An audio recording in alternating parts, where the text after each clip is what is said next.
You wake up one morning and the person you thought would be there forever is just gone. No warning that made sense. No closure that felt fair. Just an empty space where someone used to be. Your chest feels hollow. Your mind keeps spinning through the same questions on an endless loop. You check your phone, hoping for something, anything that explains why this happened. But there's nothing. Just silence. And that silence is louder than any argument you ever had. Right now, you're standing at a crossroads. One path leads to dignity, growth, and a version of yourself you haven't met yet. The other path leads to humiliation, desperation, and a slow erosion of everything that makes you valuable. Most guys take the second path without even realizing it.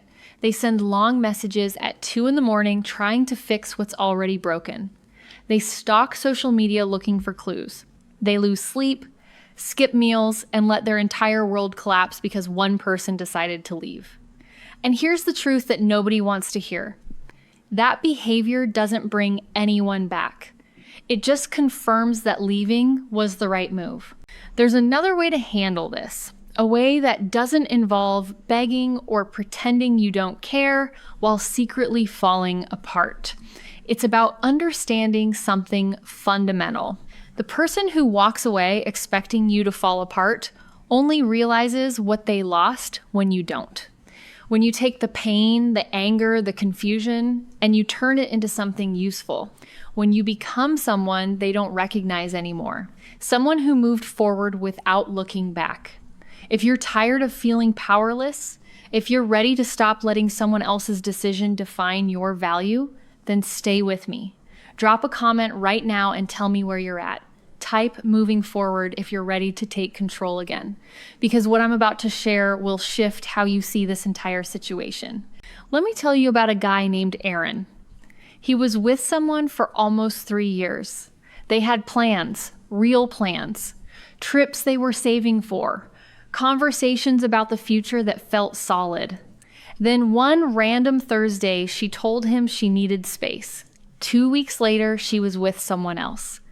Aaron's first instinct was to fight for it. He wanted to prove he could change, that he was enough, that what they had mattered. But something stopped him. Maybe it was pride, maybe it was exhaustion. He just stopped reaching out, deleted her number, unfollowed her on everything, and then he did something most people don't have the discipline to do. He focused on himself without announcing it to the world. 6 months later, Aaron ran into her at a mutual friend's birthday party. He didn't plan it, didn't even want to go, but he showed up. And when she saw him, everything was different. He'd lost weight, started dressing better, had a new job that he was genuinely excited about. But more than any of that, he didn't care that she was there.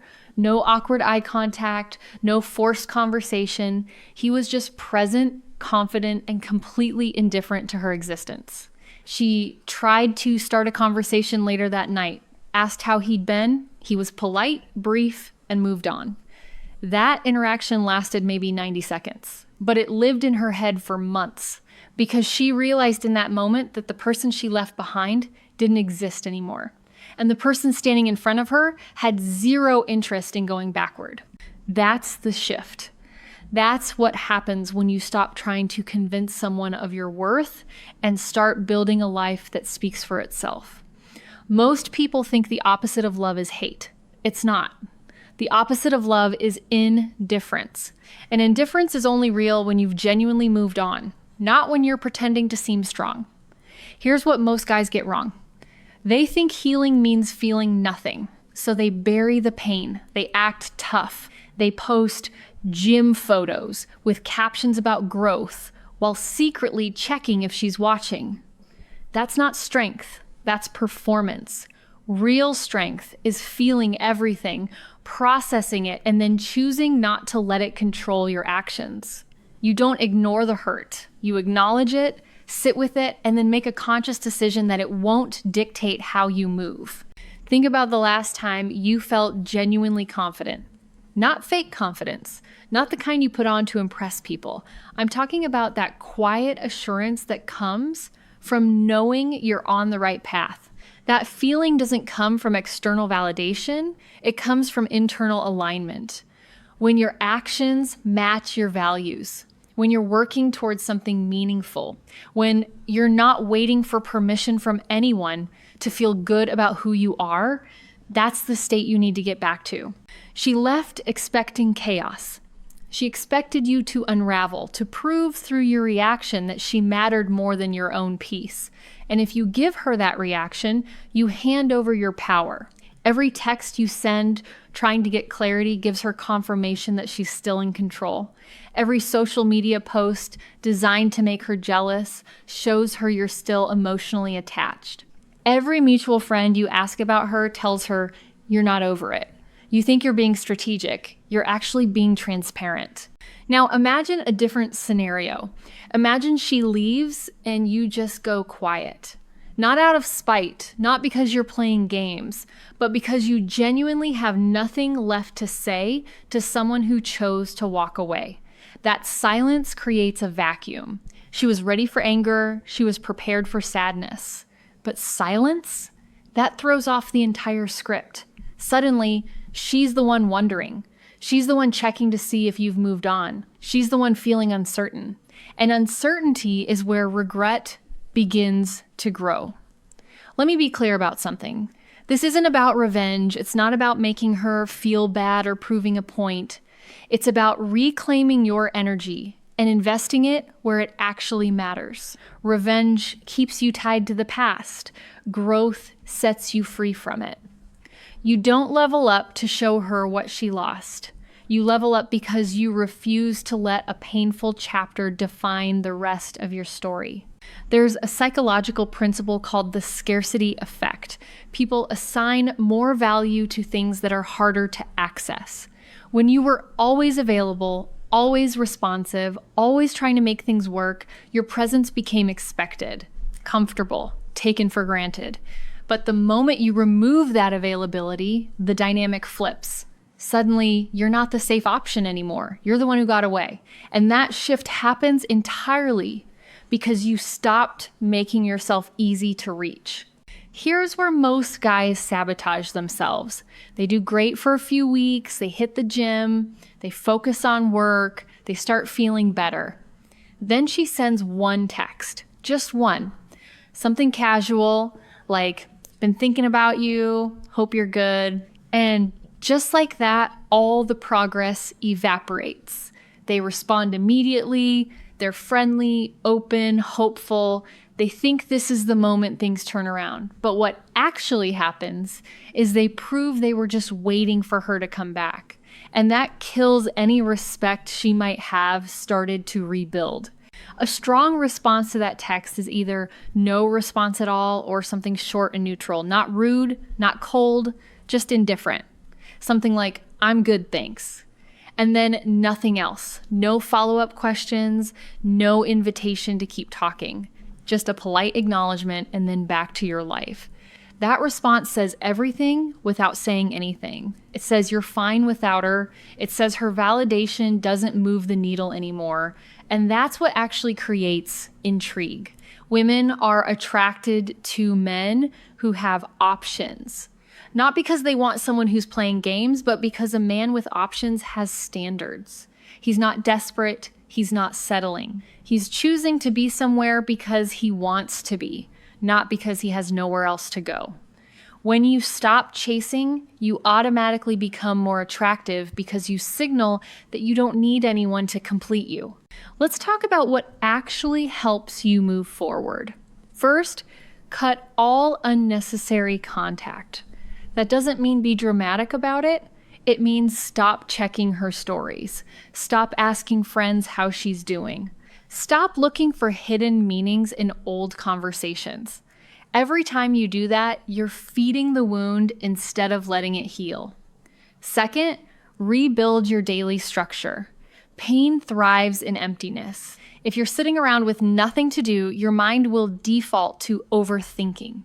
Fill your time with things that require focus, work, exercise, learning something new. It doesn't matter what it is as long as it demands your attention. Third, Reconnect with the parts of yourself you neglected. Hobbies you stopped doing, friends you drifted from, goals you put on hold. Relationships often cause us to shrink our world. Expanding it again reminds you that you're more than what one person thought of you. Now, here's what happens when you actually commit to this. Time passes. You stop thinking about her every hour, then every day, then every week. Eventually, she becomes a memory, not a wound. And when that shift happens, you'll notice something. You'll run into her, or she'll reach out, or you'll see her somewhere, and you'll feel nothing. No anger, no longing, no bitterness, just a neutral acknowledgement that this person used to be part of your life and isn't anymore. That moment is your victory, not because she regrets leaving, but because you no longer care whether she does. People always ask, what if she actually wants to come back?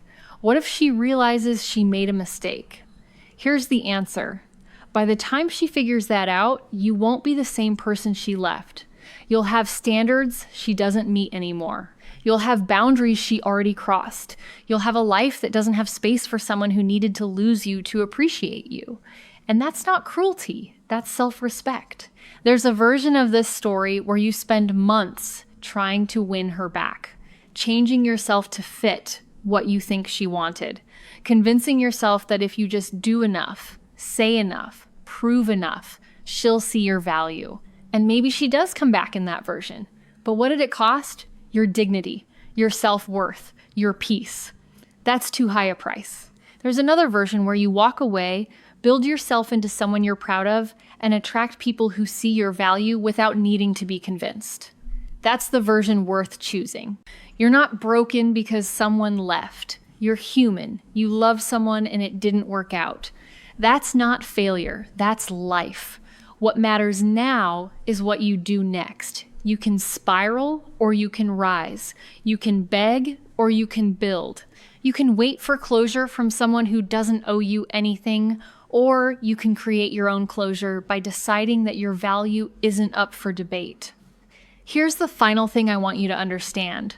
The best revenge isn't making her regret leaving. It's becoming someone who's grateful she did, because her leaving forced you to grow in ways you wouldn't have if she stayed. It pushed you to face yourself, rebuild yourself, and redefine what you actually want. And when you get to that place, you realize the relationship ending wasn't the worst thing that happened to you. It was the beginning of something better. So take the pain you're feeling right now and make a choice. Let it destroy you or let it rebuild you. One path leads to bitterness and regret. The other leads to strength and freedom. The decision is yours. But if you choose growth, commit to it fully. No half measures, no looking back. Just forward motion, one day at a time, until the person you were when she left is unrecognizable compared to who you've become. That's when you win. Not when she notices, but when you no longer need her to.